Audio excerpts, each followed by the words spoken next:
Hello everyone. तो सबसे पहले मैं आपको अपने चैनल के माध्यम से आपका स्वागत करना चाहता हूं कि आप मेरे चैनल पर आए हैं और आप इस वीडियो को देख रहे हैं। जैसा कि आपको पता ही होगा कि 2024 का जो सिलेबस है वो ख़त्म हो चुका है। अब ये 2025 का सिलेबस आ चुका है और क्लास 10th में आपके इंग्लिश में जो होगा वो इंग्लिश सब्जेक्ट का जो सिलेबस होगा वो क्या होगा, कौन कौन से आपको इसमें पढ़ने हैं, कौन कौन से टॉपिक पढ़ने होंगे, कौन कौन से टॉपिक कितने नंबर के आते हैं। अगर ये सारी चीज़ें आप जानना चाहते हैं और आप क्लास 10th के स्टूडेंट हैं तो आप इस वीडियो में बरकरार रह सकते हैं। तो चैनल शुरू करने से पहले बस मैं आपको इतना ही कहना चाहूँगा कि अगर वीडियो आपको अच्छी लगेगी तो हमारे चैनल को सब्सक्राइब जरूर करिएगा, वीडियो को लाइक भी करिएगा और फॉलो भी करिएगा। और मैं आपको बता दूं कि यहाँ पे सारी जो होंगी, अभी तो मैंने शुरुआत इसकी की है, सारी वीडियो जो होंगी वो क्लास 10th की यहाँ पर अवेलेबल कर दी जाएंगी और साथ में 11th 12th और 9th की भी वीडियो को अपलोड कर दिया जाएगा। ठीक है, तो आइए शुरू करते हैं। देखिए, सबसे पहले कह रहा है कि there will be one question paper of 70 mark. कह रहा है कि आपको क्वेश्चन पेपर मिलेगा जिसमें कुल टोटल नंबर जो होंगे वो कितने नंबर के पेपर आपका इंग्लिश का सिलेबस का होगा, तो वो 70 मार्क का होगा, 70 नंबर का। कह रहा है कि internal assemble will be 30 mark और आपके स्कूल से आपको कितने नंबर का मिलेगा, तो वो 30 नंबर का मिलेगा। अब देखिए कैसे कैसे आते हैं आपको नंबर मिलेंगे। देखिए रीडिंग का में क्या पढ़ना है आपको। कहता है कि one short unseen passage followed by 3 MCQ। कह रहा है कि आपको क्या दिया जाएगा कि एक अनसीन पैसेज दिया जाएगा और इसमें 3 क्वेश्चन पूछे जाएंगे और तीनों क्वेश्चन जो होंगे एक एक नंबर के होंगे। ठीक है, फिर दूसरा भी क्वेश्चन वही रहेगा, वो one unseen passage followed by 3 very short answer type question. 3 ऐसे भी क्वेश्चन रहे, दूसरा भी देखिए, पहला पैसेज रहेगा, दूसरा भी पैसेज रहेगा और इस पैसेज का भी क्या रहेगा, तो ये शॉर्ट आंसर टाइप क्वेश्चन है और हर क्वेश्चन जो होगा एक एक नंबर के इसमें से पूछे जाएंगे। ठीक है, और ये 3 क्वेश्चन जो होंगे 2-2 नंबर के पूछे जाएंगे, यानी कुल मिला जुला कर कितना हो जाएगा, 9 नंबर।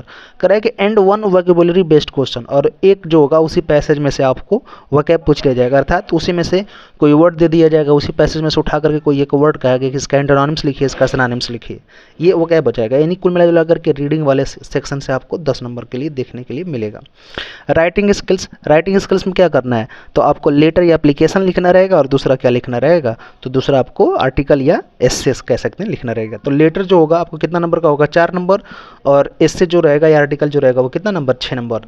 तो 10 नंबर रीडिंग हो गया और 10 नंबर राइटिंग स्किल हो गया। अब आइए ग्रामर में देखते हैं कि आप क्लास 10th में ग्रामर पढ़ते हैं तो ग्रामर से कौन कौन सेक्शन में कितना नंबर आपको लाना रहेगा। देखिए, ग्रामर के जो रहेंगे वो 15 मार्क के क्वेश्चन आते हैं आपके पेपर में, तो उसमें से क्या क्या आएगा। करा कि 5 MCQ based on part of speech, tenses, articles, reordering of sentence, spelling.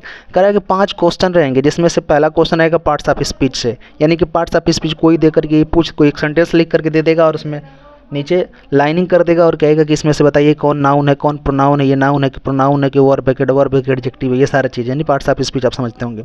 फिर टेंस दे करके कह देगा कि इस टेंस में क्या गलत है क्या सही है, सब सही, सब मतलब हैज की जगह पे हैव कर देगा, हैव की जगह पे हैव कर देगा, ये सारा कर देगा। ईज एम आर की जगह पे आर की जगह पे ईज की जगह पे आर, एम की जगह पे आर, ये सब करके दे देगा और आपको कहेगा सही करो। फिर आर्टिकल की जगह पे, यानी आर्टिकल हम जानते हैं कि ए एन और द जो होगा, तो ए की जगह पे एन लगाएगा, एन की जगह पे ए लगाएगा, द की जगह पे एन लगाएगा, ये सारा कर देगा। फिर करा कि रीऑर्डनिंग ऑफ सेंटेंसेज। तो रीऑर्डनिंग ऑफ सेंटेंसेस का मतलब होता है कि कहीं आगे का पीछे, पीछे का आगे करके लिखा रहेगा और उसको आप क्या करना रहेगा, क्रम से आपको उसको लिखना रहेगा। तो इस तरह के कुल 5 क्वेश्चन होंगे और पाँचों क्वेश्चन एक एक नंबर के होंगे और कुल आपको सारे करेंगे तो 5 नंबर मिलेंगे। फिर करा कि 3 very short answer type question based on narration wise punctuation, और 3 क्वेश्चन जो होंगे वो 2-2 नंबर के आएंगे, जिसमें एक क्वेश्चन नरेशन का, एक क्वेश्चन वॉइस का और एक क्वेश्चन पंक्चुएशन है। नरेशन और वॉइस तो आप जानते होंगे, लेकिन पंक्चुएशन अगर कुछ लोग बच्चे नहीं जानते होंगे तो उनको ये बताया जाए कि पंक्चुएशन का मतलब क्या होता है कि कहाँ पे कौन सा मार्क लगेगा, कहाँ पे क्वेश्चन मार्क लगेगा, कहाँ पे फुल स्टॉप लगेगा, कहाँ पे कामा लगेगा, कहाँ पे इन्वर्टेड कामा लगेगा, ये सारी जो चीज़ें हैं इन कामों के बारे में अध्ययन करना वही कहलाता है क्या चीज़, पंक्चुएशन। ठीक है, तो ये 2-2 नंबर के आएंगे, 3 क्वेश्चन तो 6 नंबर हो जाएंगे। आइए देखते हैं। अब क्या रहेगा, translation of a short passage from Hindi to English. अब क्या रहेगा कि एक पैसेज दिया रहेगा, उसको हिंदी से इंग्लिश में आपको कन्वर्ट करना रहेगा। ठीक, और इस तरह से कुल मिला करके 15 नंबर आपके ग्रामर में हो जाएंगे। आइए अब बढ़ते हैं लिटरेचर का मतलब साहित्य, और साहित्य का मतलब होता है कि आपकी किताब। अब किताब में से कौन कौन से पार्ट में क्या क्या पूछा जाएगा, तो किताब से जो पूछा जाएगा वो 23 मार्क का पूछा जाएगा। वो किस में, फर्स्ट फ्लाइट वाले में। तो फर्स्ट फ्लाइट में क्या कहेगा, तो कह रहा है कि प्रोज। आइए सबसे पहले आप समझिए प्रोज का मतलब किताब को 3 भागों में बांटा गया है आपका जो है प्रोज में, पोएट्री में और सप्लीमेंट्री में। तो प्रोज में 15 मार्क के आएंगे। क्या क्या 15 मार्क में आपको तैयार करना है?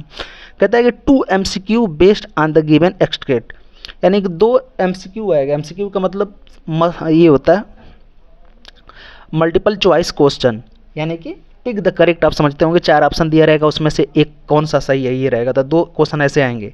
फिर कराएगा 3 MCQ बेस्ड ऑन लेसन्स, और 3 क्वेश्चन जो होंगे वो लेसन्स पर आधारित होंगे। यानी कुल मिला जुला करके ऐसा सीधे आप समझिए कि 5 क्वेश्चन आपके MCQ के मिलेंगे, और वो भी 5 MCQ किसके रहेंगे? तो आप प्रोज में से कोई कहानी दिया रहेगा, उसी कहानी में से पूछ लिया जाएगा आपसे।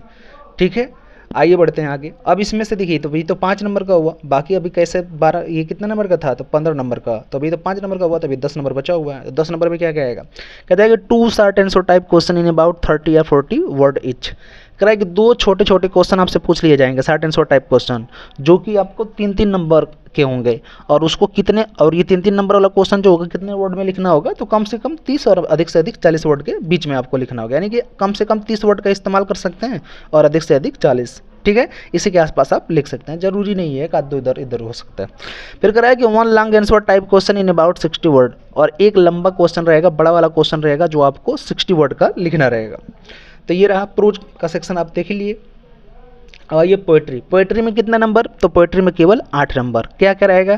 कहता है कि 2 MCQ based on the given extract, यानी कि कोई आपको लाइन दे दी जाएगी, उसी में से 2 MCQ पूछ लिया जाएगा, और ये कितने नंबर का रहेंगे? 2 नंबर का। कराएगा 1 short answer type question on poetry lesson in about 30-40 word, और कोई आपसे एक क्वेश्चन पूछ लिया जाएगा जो शॉर्ट आंसर होगा, और वो किससे संबंधित होगा? तो पोएट्री से। ठीक है, आइए, या इन सारी चीज़ों को कर सकते हैं, या क्वेश्चन का आंसर लिख सकते हैं, या तो आप ये कह सकते हैं कि 4 lines poem from any prescribed in the syllabus, या आप की जो भी पोएट्री है, जो भी पोएम है, उन पोएम में से किसी भी पोएम से उठा करके आप 4 लाइन लिख लेंगे तो भी आपको मिल जाएगा। ठीक है, चौथा में क्या रहेगा? Central idea of the given poem, जो पोएम आपको कहा जाएगा उस पोएम की आपको सेंट्रल आइडिया भी लिखनी पड़ेगी। आइए बढ़ जाते हैं सप्लीमेंट्री की तरफ। इसमें क्या है कि कहता है कि फुटप्रिंट विदाउट फिट, ये कितना रहेगा? तो ये 12 मार्क है। सप्लीमेंट्री से कितने नंबर के? 12 मार्क है। क्या कि इसमें कह कि 5 MCQ based on prescribed lessons, 5 MCQ पूछे जाएंगे, मल्टीपल चॉइस क्वेश्चन वही टिक द करेक्ट वाले, और पाँचों जो होंगे 1-1 नंबर के होंगे, तो 5 नंबर मिलेंगे। फिर कह कि 1 short answer type question in about 30-40 word. फिर उसके बाद क्या है कि एक छोटा क्वेश्चन रहेगा, वो 30 से 40 वर्ड के बीच में आप लिख सकते हैं। और कह कि 1 long answer type question in about 60 word, और उसके बाद क्या कर सकते हैं? तो आप 60 वर्ड के एक लंबा जो बड़ा वाला क्वेश्चन होगा उसका आंसर आप लिख सकते हैं, उसके लिए, जिसके लिए आपको कितना नंबर मिलेगा? 4 नंबर। ठीक है, तो आप देख चुके होंगे ये कितना सारा, ये कैसा कैसा आपका सिलेबस है। ठीक है, अब आइए देख लेते हैं कि फ्लाइट में जो था, वो फर्स्ट फ्लाइट जो थी, उसमें कौन कौन से आपको पढ़नी है। प्रोज, अर्थात ये आप ऐसे समझ सकते हैं कि प्रोज के भीतर आपको कौन कौन से लेसन पढ़ने हैं। तो देखिए, पहला लेसन जो होगा उसका नाम होगा लेटर टू गॉड, फिर दूसरा होगा Nelson Mandela long walk to freedom, और तीसरा जो होगा 2 स्टोरीज अबाउट फ्लाइंग। फिर उसमें फर्स्ट और सेकंड पार्ट है, करेगा हिज फर्स्ट फ्लाइट, और उसके बाद हो जाएगा ब्लैक एरोप्लेन। फिर देखिए चौथा जो चैप्टर होगा वो होगा from the diary of Anne a Frank. फिर पांचवा होगा ग्लिम्स ऑफ इंडिया। फिर ग्लिम्स ऑफ इंडिया में ये इसके 3 पार्ट हैं, अ बेकर फ्रॉम गोवा, फिर कूर्ग टी फ्रॉम असम। फिर उसके बाद छठवां है मिजबिल द आर्टर। फिर उसके बाद 7वां मैडम राइट द बर्ड्स। फिर उसके बाद द सेरेमन एट बनारस, और फिर उसके बाद द प्रपोजल। हालांकि इसमें से a letter to God, Nelson Mandela long to freedom, और इसके बाद जो है ये 2 इम्पॉर्टेंट हैं, और उसके बाद जो है मैडम राइट द बस, ये इम्पॉर्टेंट है, और द सिनेमा नेट बनारस, 4 जो है इसमें बहुत इंपॉर्टेंट है, बाकी उसमें इतना ज़्यादा इंपॉर्टेंट नहीं है। पोइट्री के भीतर अगर आप देखेंगे तो डस्ट ऑफ स्नो और फायर एंड आइस ये है। फिर तीसरा में a tiger in the zoo. चौथा है how to tell wild animals. पाँचवां द बाल पोयम। छठवां एमांडा। सातवां द ट्रीज। आठवां द फॉग। नौवां the tale of custard the dragon, और 10वां जो है फॉर एन ए ग्रोगरी। फिर उसके बाद footprint without fit supplementary reader में क्या क्या आ जाएगा, तो पहला चैप्टर होगा जिसका नाम होगा ट्रिम्प ऑफ सर्जरी। दूसरा द थिप्स स्टोरी। तीसरा जो चैप्टर होगा द मिडनाइट विजिटर।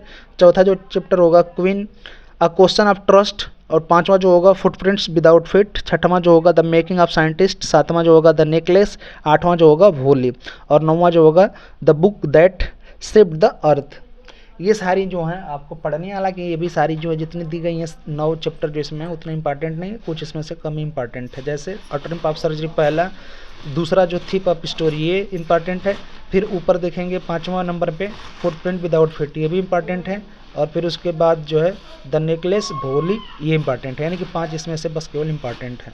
ठीक है, तो आगे मिलते हैं नेक्स्ट वीडियो में। इतना, धन्यवाद।